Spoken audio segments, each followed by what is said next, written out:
Negara yang saya dukung, Maroko, akhirnya kalah. Sedih banget sih, tapi ya gak apa-apa lah, namanya juga kan sepak bola. By the way, saya tetap bersyukur karena sejak awal Piala Dunia dimulai, sebenarnya kalau kita cermati, yang paling banyak menang itu adalah Islam. Kenapa? Karena kita tahulah di Barat ini kan Islamofobia begitu parah, menggambarkan Islam dengan tuduhan sebagai agama yang menakutkan, tidak humanis, teroris, barbar, kejam, ekstrim dan lain-lain. Tapi ketika Qatar sebagai salah satu negara Islam menjadi tuan rumah, gambaran tentang Islam yang demikian itu sudah mulai banyak terkikis dan disaksikan langsung oleh banyak individu yang merasakan atmosfer Qatar. Kemenangan-kemenangan itu saya catat. Pertama, sejak awal pembukaan, Qatar sudah mengenalkan Islam kepada seluruh dunia dengan aduhai dan cakep. Ayat Al-Quran yang menjelaskan tentang perbedaan antar bangsa, suku, dan lain sebagainya, ini dijelaskan merupakan sesuatu yang wajar. Islam menerima perbedaan, bukan pembeda-bedaan. Yang kedua, para supporter dari seluruh dunia kaget dengan sambutan warga lokal Qatar yang begitu sopan. Banyak warga lokal yang menjamu para tamu. Kita tahulah bahwa motivasi warga Qatar ini tidak lain ya karena dari ajaran Islam. Man kana yu'minu billah wal yawmil akhir falyukrim dhaifahu. Siapa yang mengaku beriman kepada Allah dan hari akhir, buktikan dengan hormati tamunya, siapapun mereka. So after every game, the locals come out and they come and give you Arabic coffee, dates, sweets, a bit of food. I can't lie, I'm loving it. It's amazing. Thank you. Amazing. Shukran. Hello, brother.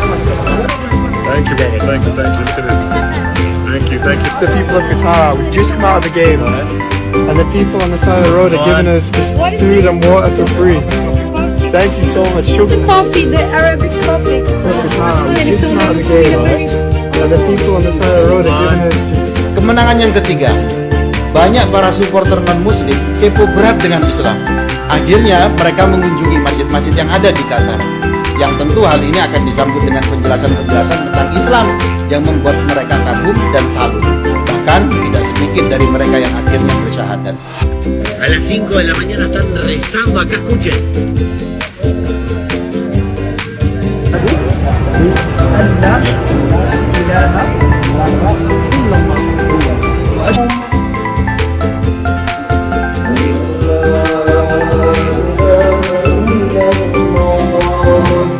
Yeah, we heard a lot of hateful, ridiculous, crazy comments coming here from friends and family, but we wanted to see for ourselves the experience, the culture, as well as the football itself, and we love it. Everything that has been on the media or Twitter, social media, has been very, very far off exactly from what it is here. Here, love, respect for one another, everyone's helpful, it's community-oriented. I love it, and I definitely can see myself coming back for sure. Yang keempat, selama Piala Dunia, alkohol dilarang masuk di stadion. Sekali lagi, dunia tahu hal ini tidak lain karena Islam sebagai negara resmi di Qatar itu memang melarang alkohol. Tapi dengan tidak mabuk, banyak orang justru senang karena reaksi dan perasaan dari para supporter nampak alami, bukan efek dari mabuk. It's wonderful, and actually I think no alcohol is not a bad thing, because the enthusiasm you see is genuine. It's not fueled by alcohol, and I think everyone is just more of a unity. Sometimes you see with alcohol. Kemenangan yang kelima, di negara Islam siapapun bisa hidup dengan aman. Pengalaman rasa aman ini banyak diakui oleh mereka yang datang ke Qatar.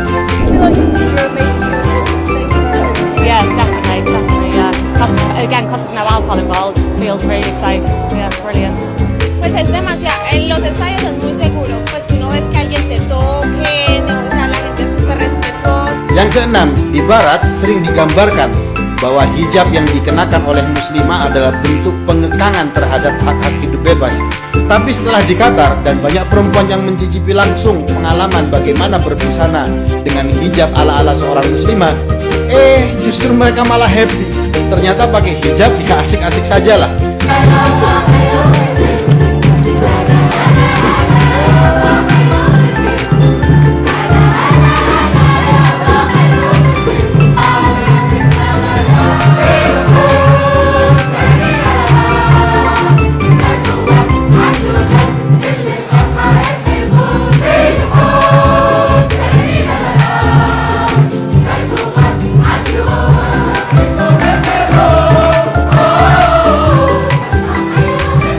masih banyak lagi kemenangan-kemenangan yang akhirnya ini mengikis dan mematahkan kesalahpahaman tentang ajaran agama Islam, dan ini merupakan kemenangan yang luar biasa bagi Islam.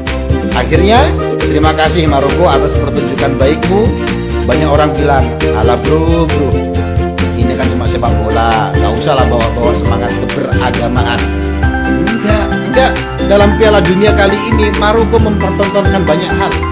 Maroko membuat banyak ibu di dunia bangga karena posisi seorang ibu dipertontonkan mempunyai tempat yang spesial bagi anaknya dalam hal dukungan. Sependek yang saya tahu ya, ini nggak pernah ada tayangan seperti ini. Saya yakin ya, emak-emak yang kalau naik motor nyalakan lampu sen ke kiri tapi ternyata belok kanan, pasti bangga. Kemudian Maroko membuat rakyat Palestina bahagia karena banyak supporter Maroko menunjukkan pembelaannya. Bagaimana tidak? Rusia ini ditendang dari FIFA karena tuduhan invasi Ukraina. Kalau emang ini cuma sekedar sepak bola, kenapa FIFA diam saja soal Palestina? Dan pada Piala Dunia kali ini, supporter Maroko jelas mempertontonkan dukungannya kepada saudaranya Palestina. Yang lainnya, Maroko mencontohkan mulianya sunnah Nabi, yakni bersujud ketika mendapat kebahagiaan sebagai rasa syukur. Kita banyaklah tayangan-tayangan ini kita lihat dari para pemain Maroko. Sekali lagi, Maroko tidak sekedar mempertontonkan permainan sepak bola, Mas Bro. Di tengah media barat yang sampai saat ini masih kekeh kita kritik Qatar demi mengkampanyekan LGBT lah, Qatar tidak humanis lah, dan lain-lain. Oke lah, pada final Argentina lawan Prancis, saya menjatuhkan dukungan kepada Argentina. Where is Messi? Kalau kamu dukung siapa? Super terakhir, saya ingin membacakan salah satu surat pendek dalam Al-Quran. Idza jaa nasrullahi wal fath wa ra'aitan nas yadkhuluna fi dinillahi afwaja fasabbih bihamdi rabbika wastaghfir innahu kana tawwaba. Apabila pertolongan dan kemenangan telah datang dan kamu melihat banyak manusia berbondong-bondong masuk ke agama Allah, maka lakukanlah bertasbih dengan memuji Allah dan beristighfarlah. Innahu kana tawwaba. Sesungguhnya Allah Maha penerima taubat. Salam tadabbur Al-Quran. Kalau sudah baca, sayang-sayang